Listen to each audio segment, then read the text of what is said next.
अधिकार, समान अधिकार की बात है, उसमें यूसीसी भी है, यूनिफॉर्म सिविल कोड। दादा आ रहे।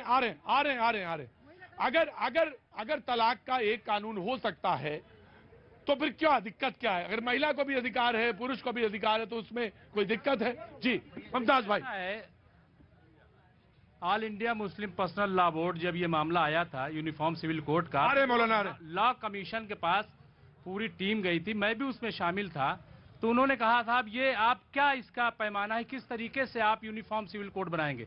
कहा रे आप लोग क्यों परेशान है भाई, कोई इसका खाका नहीं है, कुछ भी अभी इसका नहीं है। अभी पार्लियामेंट में एक शख्सी बिल जिसको कहते हैं, इंफरादी यानी पार्टी की तरफ से नहीं, वो पर्सनल जो है वो बिल पेश किया गया। सवाल ये है कि अगर मरकजी सरकार, केंद्र सरकार चाहती है कि यहाँ पे यूनिफॉर्म सिविल कोड लागू हो और वो देश के हित में है, तो वो क्यों लेकर के नहीं आती? उसकी तरफ से पहल क्यों नहीं होती? विशाल जी, मैं आ रहा हूं सर। मैं इनसे पूछना चाहता हूं कि ये तुष्टिकरण के नाते इनसे पूछिए ना कि साहबानों के केस में उच्चतम न्यायालय ने क्या कहा। इनसे पूछिए उसके आगे बढ़ते हुए सायरा मुद्गल के केस में क्या कहा उच्चतम न्यायालय ने। उसके आगे बढ़िए सायरा बानो के केस में क्या कहा उच्चतम न्यायालय ने। उसके आगे बढ़िए 2019 में जान पाउलो के मामले में क्या कहा न्यायालय ने। अरे तुष्टिकरण, आप कानून क्यों नहीं बनाते? आप क्यों नहीं बिल लाते? आप क्यों बिल नहीं लाते? हमें कोई आपत्ति नहीं, बनाइए ना, क्यों नहीं बनाते? हमें कोई आपत्ति नहीं। पूछिए विशाल जी से, आप बता सकते हैं। अस्सी क्या ना, रुको, दड़ाओ 80 दादा भी हल्ला मत। अरे 80 जी जनाब, दादा 80 दड़ाओ। हाँ जी, मुझे तो लग रहा था कि सीएनआरसी पर भी कुछ बात हो जाएगी, लेकिन आपने यूसीसी पर कह दिया तो क्योंकि वो फरवरी में है। क्योंकि कट ऑफ डेट की बात है, मैं बता दूंगा। हाँ। और तथ्यों से साबित कर दूंगा कि सीएनआरसी हिंदू विरोधी, सिख विरोधी, बौद्ध विरोधी है, मुस्लिम विरोधी नहीं है। और मेरा दावा है, मेरे तर्क को कोई काट भी नहीं सकता। लेकिन अभी नहीं बात करूँ, अभी यूसीसी पर। लेकिन मैं आपसे एक कमेंट जरूर जानना चाहूंगा। और जब मैं आज पेपर पलट रहा था तो पलटते मेरी एक नजर पड़ी, मुमताज भाई, मैं आपका भी ध्यान उस तरफ। जमीयत उलमा हिंद बड़ा इदारा है, अरशद मंदी सब जानते हैं। उन्होंने एक बात कही, उस पर एक बात लिखी हुई थी, लड़के लड़कियां एक ही स्कूल में पढ़ रहे हैं, इससे बहुत समस्या है, धार्मिक रूप से समस्या है, साथ पढ़ने से समस्या है, और मीडिया उसको सही तरीके से रख नहीं पा रहा है। वो समस्या इतनी बड़ी है, सही परिप्रेक्ष्य में नहीं रखता। कोई परिप्रेक्ष्य की जरूरत ही नहीं है इसमें। अगर साथ पढ़ रहे हैं तो मुझे तो नहीं समझ में आता कि इसमें क्या डिफरेंसेस आ रहे हैं। अगर हम एक दूसरे को बेहतर समझने की कोशिश कर रहे हैं तो इसमें दिक्कत क्या है? जी, बिहार में एक कहावत है, निमला की जोरू सबकी भौजाए। मैं मौलाना का जिक्र आपने किया, मैं कह दूं। हाँ, जब किसी के पल्ले कोई बात न पड़े तो कह दे ये सब काम मीडिया का। मीडिया मैं एक बात, ये पर्सनल कमेंट नहीं है, एक जनरल रेफरेंस में कहा गया, कर रहा हूँ, रेफरेंस में कहा गया। ये जितनी बीमारियां हैं इस मुल्क में, इसमें हमारे जो ट्रेडिशनल लीडर हैं जिनका जिक्र आपने किया, बड़ा इदारा है, पता नहीं कितना बड़ा है, जहन्नम में डाल दिया मुसलमान को, बड़ा इदारा है। अब मैं यूसीसी पर आता हूं। ये यूसीसी वो चिड़िया है जिसको उड़ते हुए भारत के किसी लोगों ने नहीं देखा।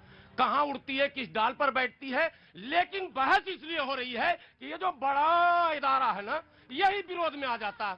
इसको कम से कम चुप्पी, अरे कम से कम चिंगम का एक प्रचार आता, चुप तो हो जाओ भाई मेरे, कुछ करने तो दो। भाजपा को भी कुछ करने ही नहीं दे रहे हो, मुद्दा बना दे रहे हो खामखा। अब यूसीसी पर आइए। देश के लोगों को पता है, अभी भाजपा के प्रवक्ता ने एक बड़ी अच्छी बात कही कि एक विधान, और आपके लिखा हुआ भी आ रहा है, एक विधान एक संविधान। धारा 370 पर इतना बड़ा चौड़ा, 371 किन किन राज्यों में, जरा इनसे पूछिए, नहीं किन किन राज्यों में है वो बताएं। और 371 पर आपकी पार्टी बात क्यों नहीं कर रही है? क्या 370 से खतरनाक 371 नहीं है? जिन राज्यों में 371 है, क्या मैं वहां जमीन खरीद सकता हूं, वहां बिजनेस कर सकता हूं, वहां घर बना सकता हूं? क्यों मैं भारत का नागरिक हूं तो वहां क्यों नहीं जा सकता हूं? इस पर क्यों नहीं बात करता? मैं शुभेंदु आ रहा हूं, उसके बाद बिल्कुल ऑफकोर्स। मौलाना साहब ने दो बहुत ही महत्वपूर्ण बात कही। पहली जो कहावत कही वह दिखाता है कितना पुरुष प्रधान समाज है हमारा। और यूसीसी क्या मैं बता, मौलाना गांव से आते हैं, मैं बता रहा हूँ, गांव में हिंदू लॉ हमारा, मैं बता रहा हूँ, बिल्कुल है, विवाह एक ही कर सकता है, चार नहीं कर सकता, इतना ही पुरुष प्रधान है। आप बात कर रहे हैं, आपको विविधता चाहिए अधिकारों में। मैं दोबारा कह रहा हूं, मौलाना आराम से, मौलाना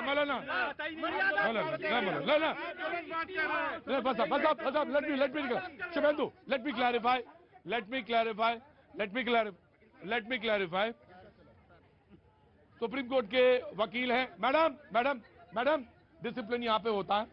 सुप्रीम कोर्ट के वकील हैं, वो बोल रहे हैं, बात उतनी है कि मौलाना ने जो बात कही वो गांव जमीन से जुड़ी हुई बहुत सारी प्रचलित हैं जो अब सोसाइटी में मान्य नहीं है, उनको कोट कर दिया और मैंने उसी समय उसको काट दिया। जी आराम जी। यह एक प्रतिबिंब है, जो हमारी कहावत होती है, हमारे समाज का प्रतिबिंब है।